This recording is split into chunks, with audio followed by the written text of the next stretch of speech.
Back in the early 90s in Beijing, winter hit like a straight-up gut punch. Cold, endless, and mean as hell. Deep winter of 1992. That brutal northwest wind was whipping tiny ice shards around all night, scraping against doors and windows like a million little needles. The city went dead quiet after 11 p.m. Main roads emptied out, shops slammed their metal shutters early, and the old streetlights just stood there flickering yellow, their glow getting yanked around by the gusts. Tree shadows twisted weird and creepy on the frosty ground, making everything feel straight-up haunted.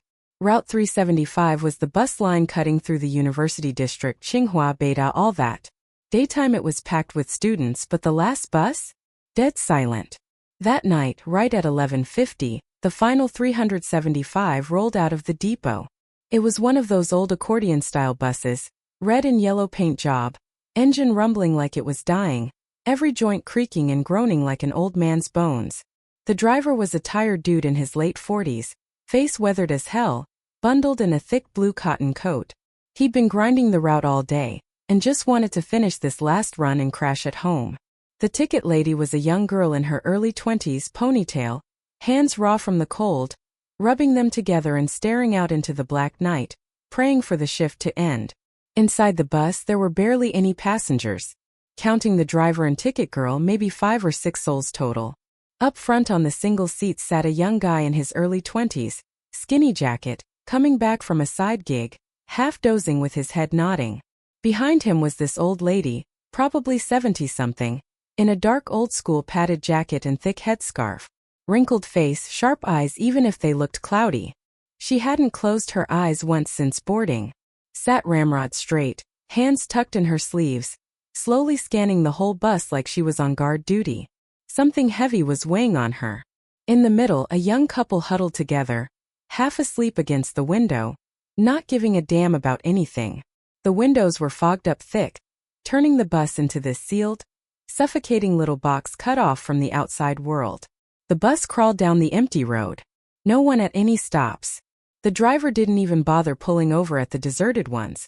Just kept rolling, tires crunching over thin ice with loud crack sounds that echoed way too loud in the dead quiet. They were rolling through the middle of College Road, heading toward another empty stop, when the driver spotted 3 dark figures standing at the edge of the platform. They weren't under the streetlight, hiding back in the shadows of the trees, stiff as statues. The driver was surprised as hell. Who the fuck waits for the last bus in this weather?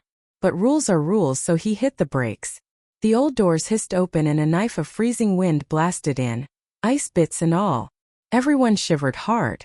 The 3 figures stepped up, all wearing long, heavy military-style overcoats, collars popped high, hats pulled low so you could barely see their faces. The 2 on the sides were tall and rigid, skin a nasty dead gray color, no blood in their faces, eyes sunken and staring straight ahead like zombies.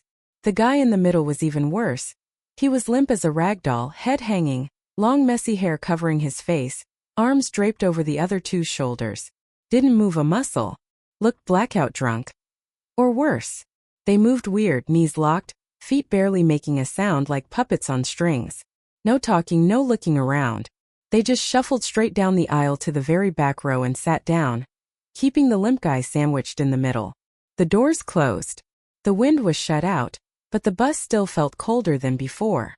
Some creepy chill just oozed down the aisle, pressing on everyone's chest. The young couple noticed the weirdos in the back and scooted forward a bit. The college kid glanced back, figured they were just drunk dudes and went back to zoning out. But that old lady? From the second they got on, she went stiff. Her eyes locked on the back row, especially the bottom half of the guy in the middle. Her face went paper white. Hands started shaking in her sleeves. She was trembling but stayed dead quiet. The bus kept going, passing empty stop after empty stop. The atmosphere was thick enough to choke on. Then suddenly, the old lady shot up like she'd been electrocuted. She grabbed the young guy's collar from behind with a grip like iron. "Gotcha! You little punk, you stole my wallet!" She screamed in this raspy, piercing voice that cut through the silence like a siren. The kid jumped out of his skin. "Lady, what the hell? I've been sitting here the whole time. I never went near you. It's gotta be you. There's no one else on this damn bus." She wouldn't let go, yanking him and yelling about dragging him to the cops. The couple woke up startled. The ticket girl rushed over trying to calm things down. The driver, annoyed, finally sighed and said, "Fine, fine. There's a police station up ahead. I'll pull over. You two sorted out off my bus." He stopped, doors opened. The old lady dragged the poor kid off. The doors hissed shut again, and the old red and yellow bus rumbled off into the night with the driver, ticket girl, couple, and those three freaks in the back. It disappeared around the corner. Standing in the freezing wind, the kid ripped his arm free, pissed off. "What the fuck, Grandma? You just made me miss the last bus." But the old lady's whole act had dropped. She was shaking like a leaf, face ghost white, sweat on her forehead even in the cold, staring where the bus had gone, pure terror in her eyes. She took a few deep breaths and said quietly, "Kid, thank me. I didn't accuse you to screw you over. I just saved your damn life." The kid froze. She lowered her voice to a whisper. "Those three who got on last?